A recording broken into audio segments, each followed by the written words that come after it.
Assalamualaikum warahmatullahi wabarakatuh.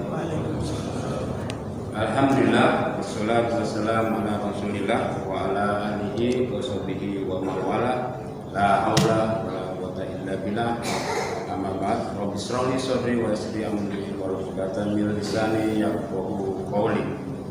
Qala Allah ta'ala fil kitabil karim, a'udzu billahi minasyaitonir rajim. Bismillahirrahmanirrahim. Ya ayyuhalladzina amanu qu anfusakum wa ahlikum nar. Ayat sadaqallahul azim.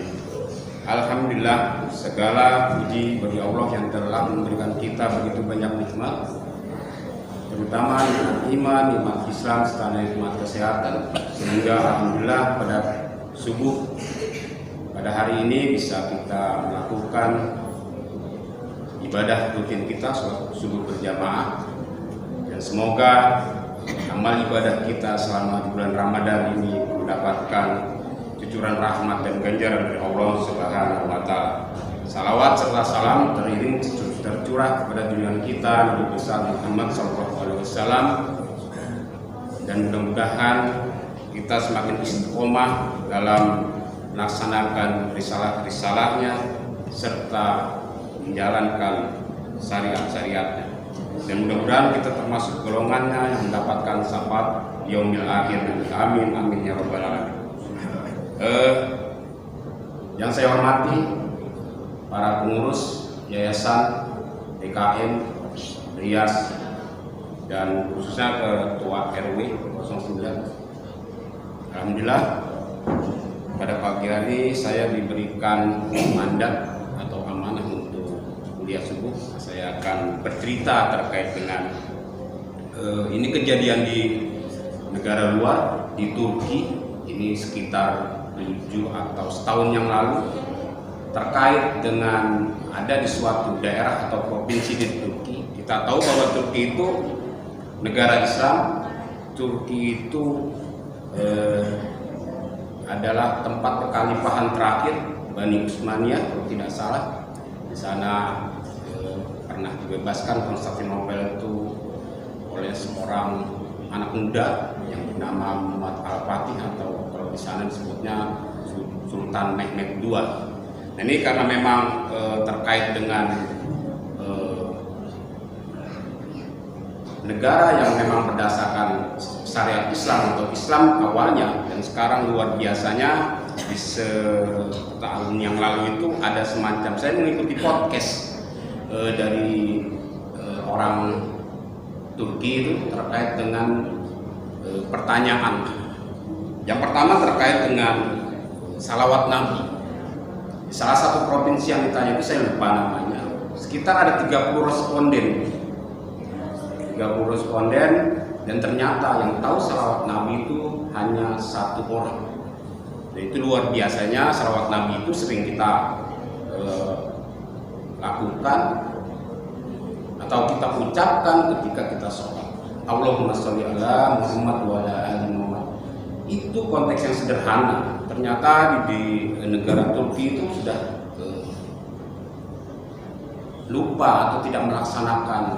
Saya pikir secara logika itu sholat yang dilakukan mungkin di sana sudah banyak yang tidak melakukannya.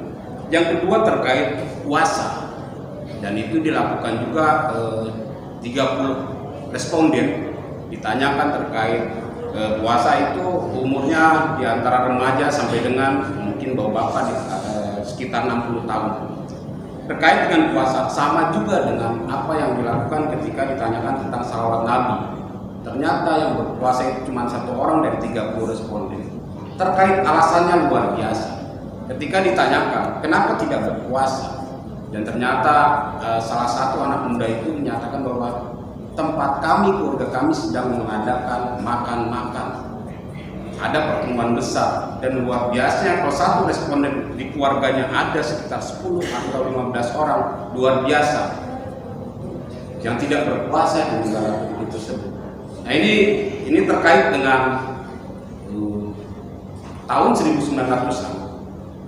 Presiden dulu itu melakukan semacam membuka secara global. Situ terkait dengan liberalisme, sekularisme, yang memang masuk di tahun awal 1900 dan mengakibatkan sekitar 1300 atau 1400 Masehi sudah terindikasi bahwa Turki sudah disusupi terkait dengan liberalisme dan sekularisme. Ini paham yang sangat berbahaya untuk kaum muslimin, karena memang bertolak belakang paham ini dengan apa yang diyakini oleh umat Islam. Itu yang memang kita takutkan terjadi di negara kita, khususnya di wilayah kita sendiri, karena memang indikasinya luar biasa, banyaknya pergaulan bebas atau narkoba dan lain-lain sebagainya. Yang memang alhamdulillah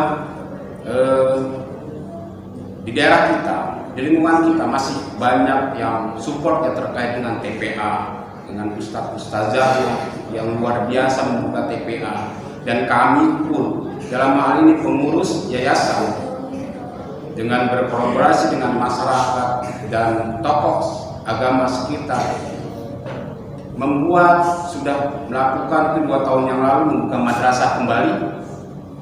Yang kedua nanti akan kita lakukan perbaikan atau pembangunan madrasah untuk yang kedua, dan itu sedang kita susun kepanitiaan, sedang kita susun RAB-nya, dan kita buat semacam marketnya seperti itu.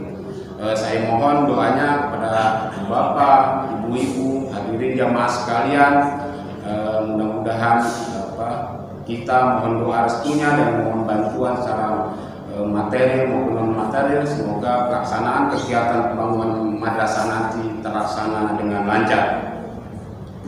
Selanjutnya apa yang kita harus lakukan untuk selain kita secara kolektif, secara bersama di lingkungan untuk membangun yang memang mengedukasi terkait dengan pembelajaran terkait dengan agama, kita harus melakukan beberapa hal. Di surat Al-Baqarah ayat 3 yang berbunyi a'udzubillahi minasyaitonir rajim, allazina yu'minuna bil ghaib wa yuqimunas sholata wa mimma razaqnahum yunfiqun.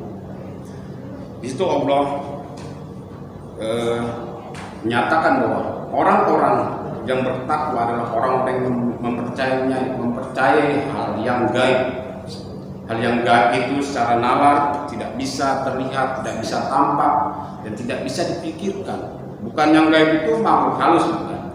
Yang gaib itu yang dinyatakan bahwa Allah.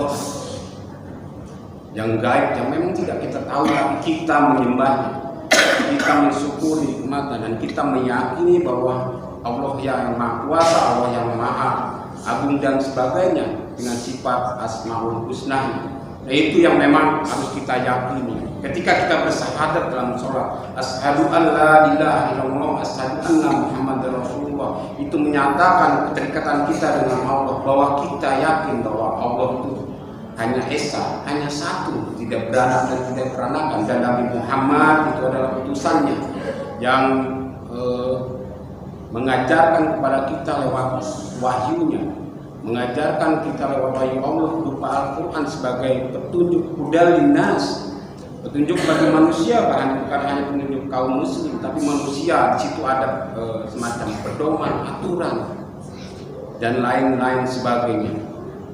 Yang kedua, tadi yang pertama tentang gaib, yang kedua tentang menegakkan sholat. Wa aqimus sholat. Dan itu bagian dari kita untuk melaksanakan ritual ibadah tersebut tiap hari dalam 5 waktu sehari. Dan sini sholat itu ya ayyuhalladzina amanu ista'inu bis-sholati was-salat, itu berkaitan dengan sholat sebagai penolong sholat. Kalau kita yakin, kita memahami konteks sholat itu sendiri, dan itu luar biasa, karena memang yang akan ditanyakan ketika kita sudah meninggal, yang pertama itu tentang sholat, karena sholat itu luar biasa, karena secara langsung Nabiullah SAW dipanggil Allah dalam konteks Isra Mi'raj, dan itu merupakan ibadah yang memang sebagai penolong dan juga sebagai pencegah dari hal keji dan buruk. Yang ketiga, menafkahkan sebagian rezeki yang dianugerahkan kepada kita. Di situ dalam bentuk amal soleh. Dalam perumpamaannya di surat Al-Baqarah ayat 261, perumpamaan orang-orang yang menyimpahkan hartanya di jalan Allah adalah seperti sebutir biji benih yang menumbuhkan 7 tangkai. Pada setiap tangkai ada 100 biji. Allah akan melipat gandakan pahala bagi siapa yang dikehendakinya. Allah Maha luas lagi Maha mengetahui. Luar biasa dalam konteks amal ibadah, amal soleh, dan infak yang memang diganjar oleh Allah Subhanahu wa Ta'ala sebegitu besarnya, sebegitu faktanya dan yakin. Ini sering dialami mungkin kalau sama teman-teman terkait dengan nilai yang kita infak dan kita nilai yang kita sedekahkan mendapat ganjaran yang lebih, itu pasti Allah sudah macam mengatakannya dan Allah tidak akan berbohong. Lalu dari hadis riwayat Tirmidzi dari Anas radhiyallahu anhu, sahabat bertanya, "Wahai Rasulullah, sedekah apa yang paling utama?" Lalu Rasulullah menjawab, "Sedekah di bulan Ramadan." Di bulan yang penuh berkah ini, yang penuh rahmat ini, Allah melipat gandakan semuanya. Yang sunnah menjadi wajib, yang wajib dikalikan dengan 700. Dan itulah Allah menjanjikan kepada kita semua kaum muslimin yang memang bulan yang penuh berkah ini menjadi momen untuk kita memperbaiki diri, selanjutnya untuk introspeksi diri agar kedepannya di bulan-bulan yang akan datang menjadi pribadi muslim yang lebih baik. Demikianlah bisa saya sampaikan, kurang lebihnya mohon maaf. Bila taufik wal hidayah. Wassalamualaikum warahmatullahi wabarakatuh.